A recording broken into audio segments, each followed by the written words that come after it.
Hello, everyone, and welcome back to another episode of the Beneath the Red Star podcast, a Russian history podcast for normal people. As always, I'm your host, Kyle. And today, we're continuing on the series that we began last week. Last week, I told you all about the Empress Elizabeth and how she came to power at a time of serious political instability within the Russian Empire. And now, she basically, through force of will and the massive expenditure of money, and by leveraging sex and favors, was in the process of centralizing the Russian state around herself, just as her father, Peter the Great, had done. Where we left off, Elizabeth was looking for a special certain someone to fix a certain succession issue she and the Russian society were kind of potentially facing in the future. So, let's talk about that certain special someone. And to do that, we will once again need to kick it back a couple of years. Where we left Elizabeth, it was the early 1740s. For today, we will need to hop back a little bit over 10 years before that to 1729. On the 2nd of May, 1729, in the Polish town of Stettin, now Stettin, Christian August, Prince of Anhalt-Zerbst, and Joanna Elizabeth of the House Holstein-Gottorp became parents. Their child was Sophie August Frederick, Princess Consort of Anhalt-Zerbst. Christian August was a general in the Prussian military, and as his title clearly states, a prince. But the House of Anhalt-Zerbst was not a particularly powerful or wealthy one, and apparently being a general, at least back then, was not quite the way to make money as it is now. Christian August was pretty poor. He was certainly an aristocrat, and his family lived comfortable lives, but as far as wealthy German aristocrats go, well, he certainly wasn't turning any heads when he walked into the room. It would be Sophie's mother who was the one with the real connections to power. Joanna Elizabeth was a member of the Holstein-Gottorp family. The Holstein-Gottorps were a much more wealthy and influential family with relations to both the Swedish and Russian royal families. But being that Joanna was a woman, and this was the late 1720s, it should come as no great shock to anyone that her connections to rich and powerful folks all across Europe didn't really get her family a whole lot. Nothing anyways that would really keep her family's immediate material situation looking a little bit better. But the one thing that her family did have was a close relation with the King of Prussia, one Frederick I. From birth, Sophie spent a lot of time at court with her parents. This was where she quickly learned that she, her parents, and just about everyone else in any position of power absolutely hated the town of Stettin. They described the place as gray and drab and boring. In particular, Joanna Elizabeth really hated the area. Sorry, Poland. So, Sophie would often be sent to stay with her grandmother in Hamburg. As a kid, Sophie was a very strong-headed individual who spent most of her time outdoors. She basically did whatever she wanted and never took no for an answer. This kind of attitude and outlook was facilitated by her grandmother, and was pretty wild and out there for the time. Most girls were being taught to do as they were told, and, be good little princesses and grow up to marry little princes, and then, of course, do what they were told then. So for her to be pretty strong-headed and for that to be facilitated by her relatives, it's kind of out there. But every now and then, she did have to do good little princess things. And when she did, she fucking hated it. Which, fair enough. Yeah, that shit sounds terrible. But she had to do it. As I said before, her family wasn't wealthy. In 1603, the land holdings of the Anhalt-Zerbsts was split up into 4 pieces.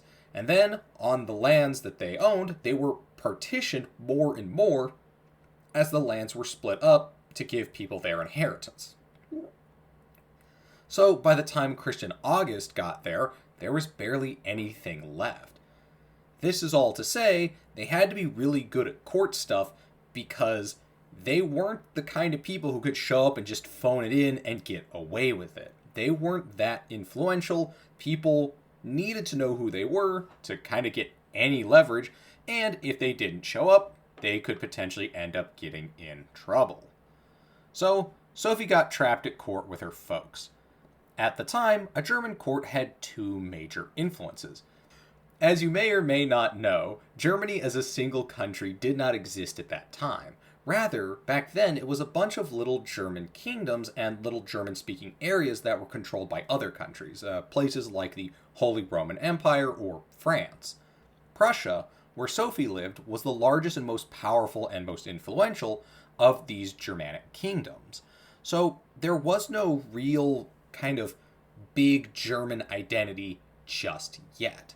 So to create some sense of legitimacy, and also just to kind of be cool and go along with the styles of the time, a German court of the day would likely imitate either Paris or Vienna. And no matter which one you went with, you were guaranteed one thing and one thing in spades: opulence. In Stettin, Sophie spent a lot of time in her local court that modeled itself on the Austrian capital. Again, that is to say, fancy. At court, she saw the workings of power. She saw the way that people wheeled and dealed and got stuff done. One of the things she learned early on was that it was not really important to be a powerful and influential person, but it was much more important to be a popular person. And this is something that she kind of got a front row seat to because, like I said, her parents weren't powerful, they weren't wealthy, they weren't super influential, but so they made it up by being popular. They went to every event. They pounded the pavement. And that's how they got their stuff done. And Sophie, for her part, had a little bit of problems with this kind of plan at first because she had, let's just say, a little bit of an issue in the, I don't know, good looks department. It's really weird to talk about this because, this is a child, but when she was born and for the majority of her early life, Sophie suffered from scoliosis. Apparently a pretty bad case of it. And, well, people took notice. And it did, in fact, kind of hurt her, I guess, chances at court. People thought she was unpleasant to look at, and they shied away from her. Which is really kind of messed up, but hey, it's imperial court. I guess not imperial, kingdom court, whatever. It's the Prussian court. It's a king's court. It's not exactly a nice place full of nice people, so oof. But to compensate for her lack of good looks, Sophie focused on being witty. If she couldn't wow people with her body, she would wow them with her mind. And like I said, this is so weird to talk about, because, mind you, she's like a child. And she's already kind of making this thought of like, damn, I'm not hot enough to get attention. I'm 12, so I need to be funny. Oof. But, to be fair, we know this is what she was thinking. She wrote about it in her memoirs that we have from quite a bit later. She wrote about it not just in her memoirs, but as well in letters to people. And her self-image and her kind of attractiveness as a child was something that weighed quite a bit on her. And to be fair to her and her kind of, I guess I'm ugly so I have to be funny idea, it seems to have worked. A lot of people did kind of start to gather around her while she slowly but surely did ultimately kind of fix her scoliosis in her kind of, I guess, late childhood to early teen years. But her self-image and her desire to be pretty would be a seriously pressing issue for her basically her whole life. And hey, speaking of being a young teenager, when Sophie was 14 in the year 1743, Christian August got a letter. You know how all the family land had been divided and redivided and divided again by all that inheritance stuff? Yeah, well, it was Christian August's time to get a little piece of the action. Christian August had inherited the family seat at Zerbst, and it was time for the family to pack everything up and head out of what would one day be Poland and head back into what would one day be Germany.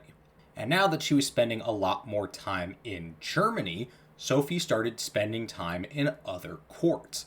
Other than Stettin and Zerbst, Sophie spent quite a bit of time at the court in Brunswick. Brunswick, unlike Stettin, went the other way and emulated the French instead of the Austrians. As Sophie had now been to various different courts all across Prussia, she started to see more things that would really color her ideas on political power and politics. Chief among them was marital infidelity. Though she saw infidelity at all of the courts, the infidelity of the larger, generally more powerful, French-oriented courts was a bit more out in the open and commonplace. It was at the court at Hamburg that she saw people making the argument that polygamy was fine because Louis XIV was doing it, and since France was the coolest goddamn place on the goddamn planet, at least for, inbred Europeans, whatever went in the Palace of Versailles was good enough for everyone else.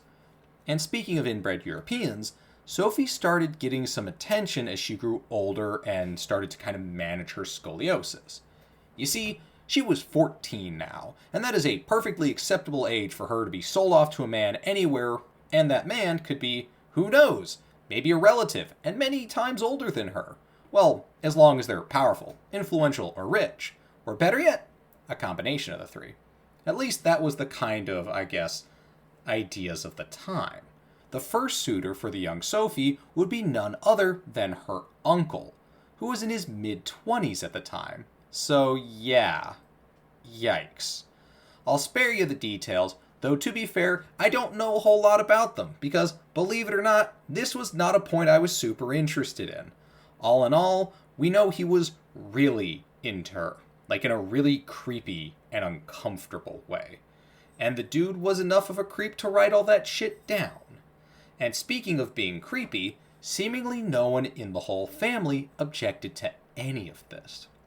And since no one objected, at least at first, things started to kind of move along in this direction, and it was really looking like the two of them were going to be wed.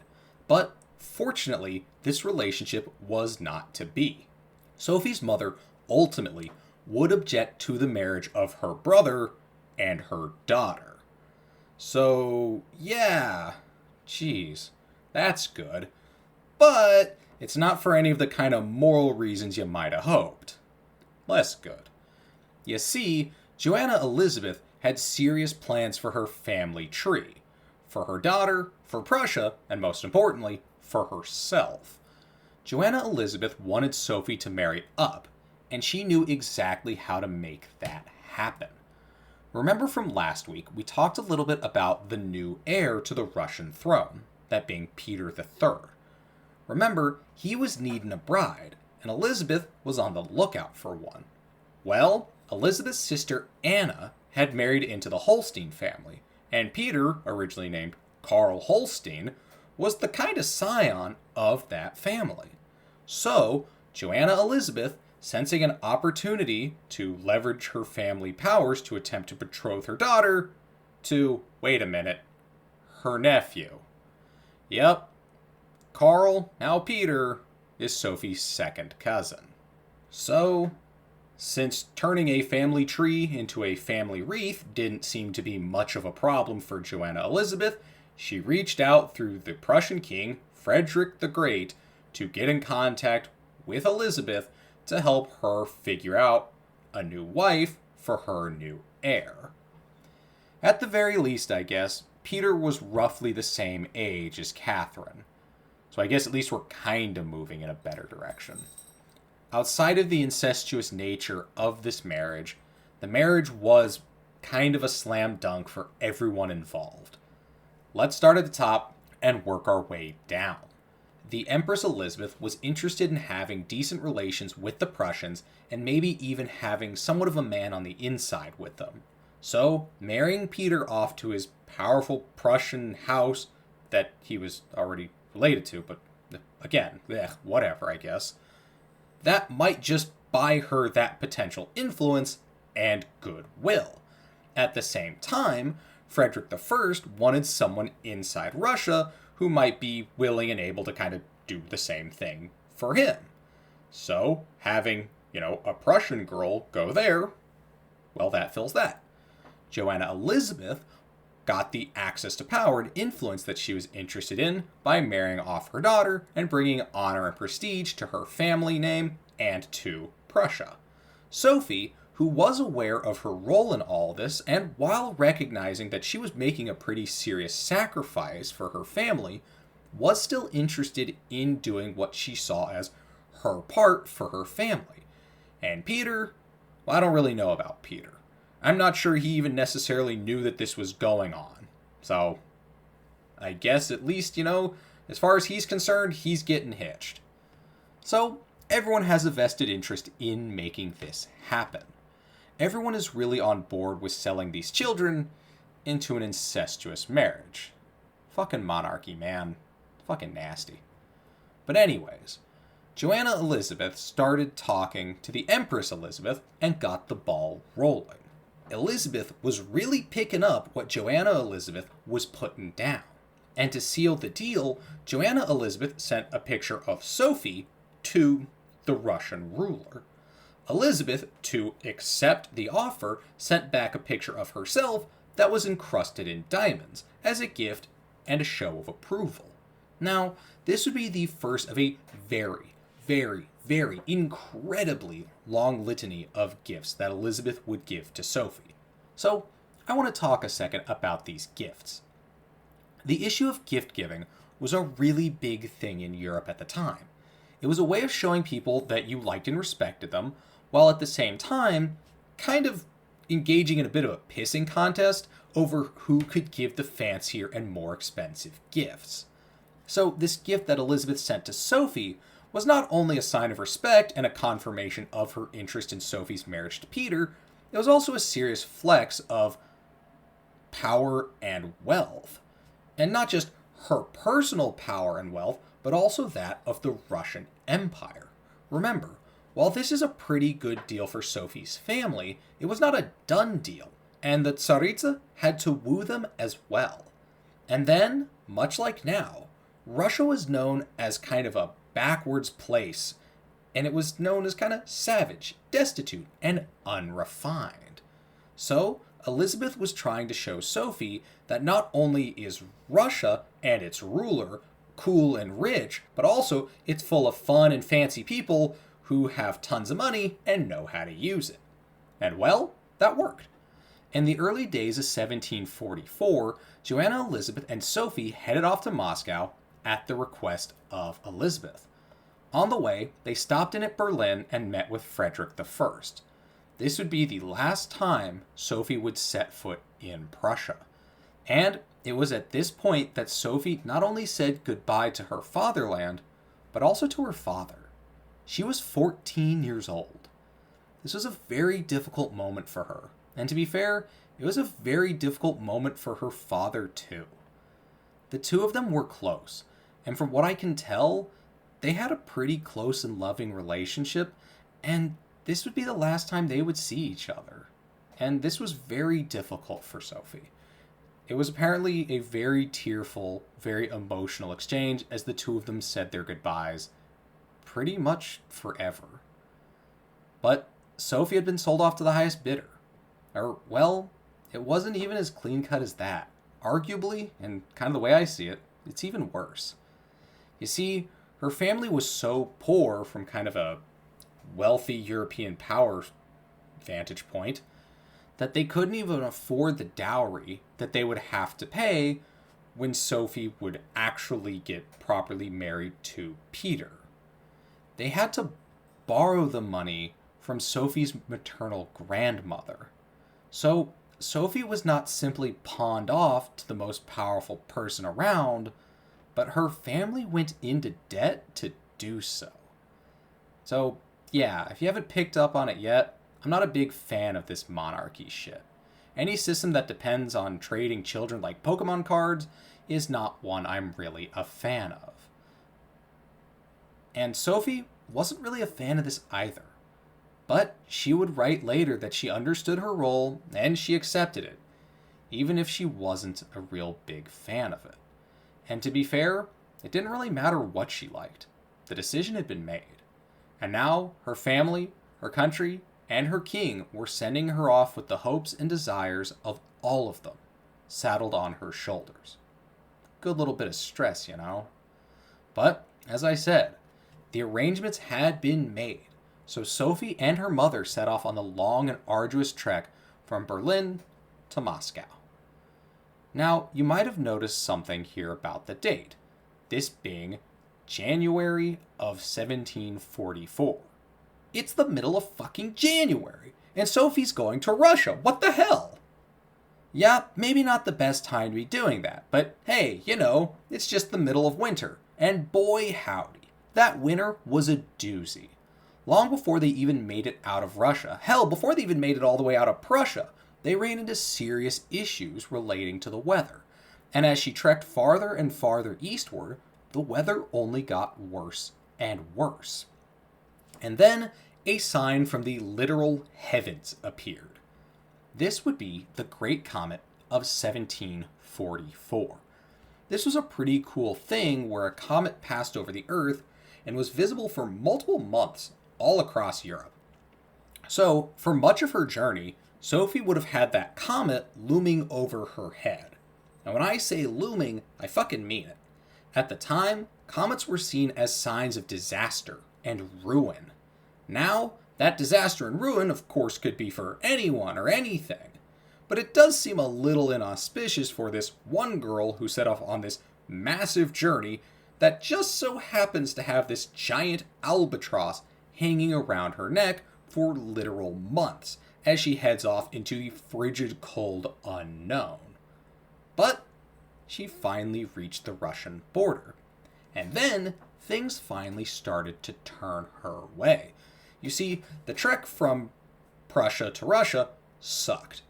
But the Russians made it their absolute top priority that her trip from as soon as she hit the Russian border all the way to Moscow would be done in style. The Russians, of course, knew that Sophie was coming, and they were hell-bent on making sure they put Russia's best foot forward for the lady who may very well be their future queen. Again, Russia wanted this marriage to work out. The Russians wanted to settle this whole succession issue, so they did their absolute level best to make sure that Sophie wasn't immediately scared off. Sophie and her entourage's first experience with this Russian hospitality would be when they entered into what would now be Latvia. Here, they met a man named Semyon Narishkin. Narishkin put them up in a fancy house and took them to all the fancy and wealthy parts of the region. So when I say that the Russians wanted to woo her, I mean it. This shit started immediately, basically as soon as she set foot in the country. And to be fair, it worked. Sophie's mom, the person they really needed to woo, because again, Sophie was a 14-year-old girl who basically had no say in the matter, was really blown away by the Russian hospitality, the gifts that were given to them, and just the natural beauty of the Russian landscape. Which, to be fair, I have to imagine that these seemingly unending fields and forests blanketed in snow must have been pretty breathtaking and gorgeous. But anyhow, Joanna Elizabeth was absolutely on the line. And then things started to really take shape. You see, Sophie and her entourage, when they traveled to Russia, they were doing so pretty low-key. They were nobles, straight up in disguise, on what was more or less a secret mission to do this whole marriage thing. So they didn't want to attract a lot of attention. So they had to travel light. Chiefly, this meant light on security. Normally, of course, where the nobility would go, they would have a huge entourage of soldiers and tailors and all these people who would come along with them to, kind of keep them comfortable and keep them safe. Well, somebody out there might go, hey, this is the lady who wants to be the potential queen of Russia. Maybe we could fuck with that. Especially, say, like Sweden, who's really been beefing with Russia lately and really isn't all that far away. So it's best to do this stuff with a little bit of, I guess, subtlety. But once they arrived in Russia, actually at this point this would be somewhere in what is now Latvia, that changed. Elizabeth dispatched to them a Russian cavalry escort. Yeah, that's right. Nothing says strong like a bunch of dudes wearing silly hats on horses. And it was these silly-hatted horse dudes that would accompany them for the final leg of their journey. And it really worked. This was a pretty serious show of force. Not only, of course, were these the finest cavalrymen in all of Russia, but it's just a pretty serious show of, hey, look at all these guys with guns. We're a big, strong place. You like us. And again, Sophie's mom really kind of fell in for all this stuff. And it was with these men on horses that they would arrive at the modern, stone, gorgeous imperial capital of St. Petersburg. Or, well, that's what it said in the brochures. When they got there, it was a little bit more like a shitty swamp with a couple of stone buildings and the beginnings of a grand imperial palace. Despite all the efforts of the Russian government, St. Petersburg wasn't done. Not even really close. St. Petersburg had been founded just over 40 years ago and was a huge project for the various czars and tsaritsas that had ruled the country since its inception in 1703. Just to give you a little bit of an example of how much the Russian government had been working on St. Petersburg, in the 1720s, the Russian state was spending 5% of its revenue on just this one city, and as many as 30,000 laborers were working there in any given year. But as they say, and I said in the previous episode, Rome was not built in a day, and neither would St. Petersburg be. And the reason about this really was St. Petersburg was a swamp. The water table was, and is, very high, and the ground there sucks. But it's a warm water port, and if you're Russia, that means it's perfect. So, that means you're just going to have to try extra hard and spend a hell of a lot more laborers to build the city. So, when Sophie arrived, St. Petersburg really kind of sucked. In fact, it sucked so much that the imperial family didn't even really hang out there all that much. And since there was no czar to be in St. Petersburg, that meant Sophie wouldn't be hanging around there all that much either. Just as soon as they reached the Grand Imperial Mud Pit, Sophie and Joanna Elizabeth were once again scooped up, put in a carriage, and sent on their way. This time, they were going to a place that was actually pretty impressive, and their final destination, Moscow. And when they hit the scene in Moscow, they did find it to be pretty damn impressive. And just when they were arriving in Moscow, it just so happened to be the day before Peter's birthday. And it was here that Sophie got to meet the Romanovs. She met Peter and Elizabeth and immediately got a pretty good feel for them. Elizabeth was a whirlwind of action and a force to be reckoned with. Sophie was absolutely taken with the Empress, her beauty, her grace, and her power. One of the things that Sophie was really drawn to about Elizabeth, both at first and over the years they would spend together, was that Elizabeth did whatever she wanted. She was the Empress, baby, and no one could tell her no. This was especially attractive for Sophie because Elizabeth loved not being a super fancy schmancy ladylike type. Much like Sophie, Elizabeth was a very outdoorsy person who was an absolute devout huntress and certified party animal. Her parties were legendary and were often very silly and fun affairs that frequently involved everyone cross-dressing. On the other hand, there was Peter. The very first interaction that Sophie had with Peter was him screaming at her mother for taking off her head covering. Peter is what you might call a little uptight and annoying. As was tradition, Sophie was absolutely showered with gifts and invited to pretty much any and every function that was going on, which was a fucking ton. Elizabeth threw a party, procession, get-together, gathering, shindig, hoedown, or sock hop seemingly every other day. And on the days she wasn't partying, she was seeing a play, an opera, taking in a symphony. She was always doing something. These were some of the traits that Sophie really admired in Elizabeth. She was powerful and educated and sophisticated and well-connected. But also, this is something that Sophie wasn't always a huge fan of because not everyone could be the Energizer Bunny.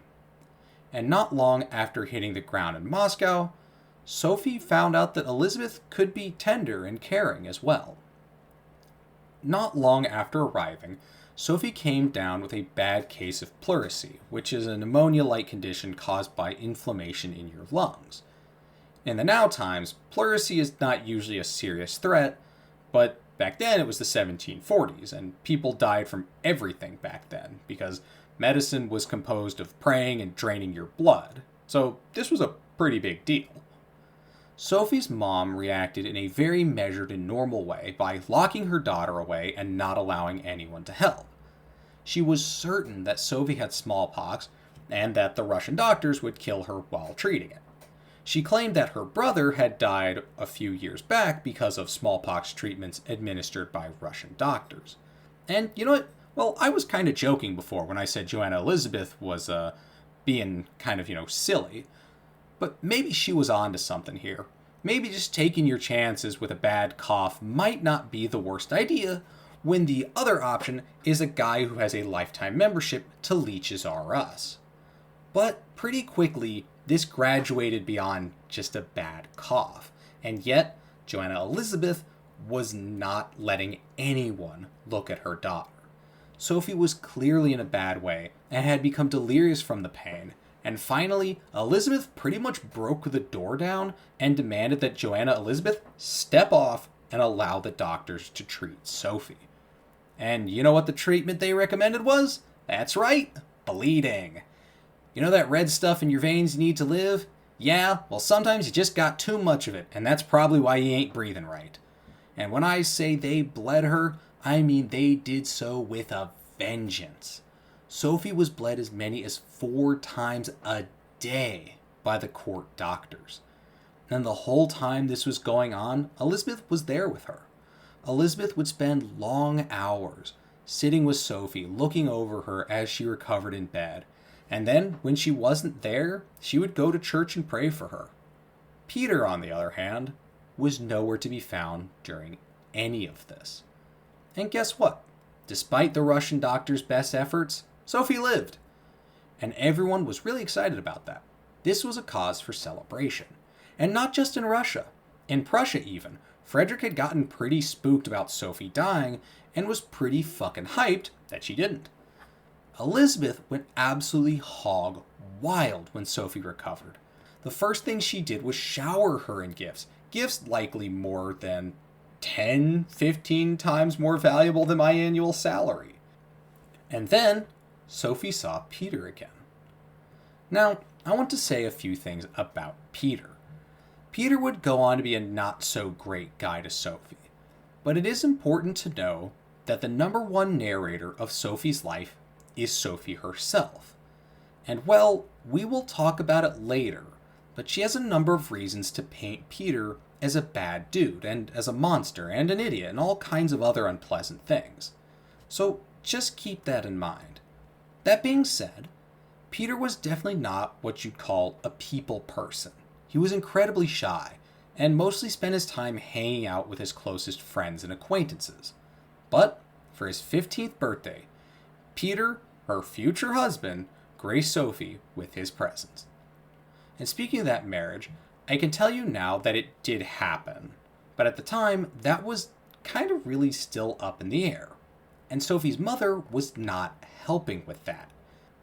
You see, Joanna Elizabeth was acting as an agent of the Prussian government. Yes, she wanted her daughter to marry into the Russian royal family for her own sake, but she was also acting on the orders of Frederick I. And as any good agent would, she was reporting back to Freddie. And in these reports, it turns out that Joanna Elizabeth told Fred that she was really trying to force this whole marriage thing. But she really wasn't that great of an agent, because then all these letters got leaked into the whole Russian court, and Elizabeth was pissed. Was this whole marriage a Prussian plot? Could Sophie be trusted? Do they do returns on custom-made wedding gowns? All important questions. Elizabeth thought about calling off the wedding, but ultimately reality caught up to her, and she was kinda out of options. It was marry Sophie and Peter now, or do this whole rigmarole again. And who knows if it would work out then. And considering it was the 1740s, hell, somebody could die between now and then. So, with a condition, the wedding went forward. That condition would be that Joanna Elizabeth would leave Russia forever after the wedding. And this was not a condition Joanna Elizabeth could really choose to agree to. Elizabeth was the empress after all. She had effectively been banished. And with that out of the way, Elizabeth put this whole wedding thing on the fast track. no time like the present, right? Especially when the in-laws are Prussian spies. But first, before this Lutheran German foreigner could be married to the future emperor and scion of the Russian and Orthodox worlds, who also just so happened to be a Lutheran German, Sophie would need to be converted. This would happen in early 1744 at the Trinity Monastery in Moscow. Much like how Peter had changed his name from the German Karl upon being converted to Eastern Orthodoxy in order to sit on the Russian throne, Sophie too would take on a new name.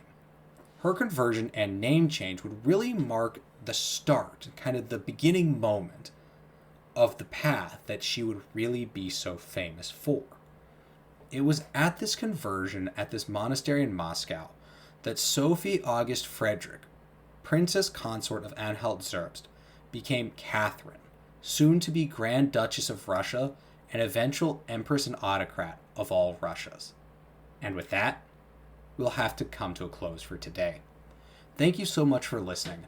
I hope you enjoyed the show for this week, and I hope you learned something.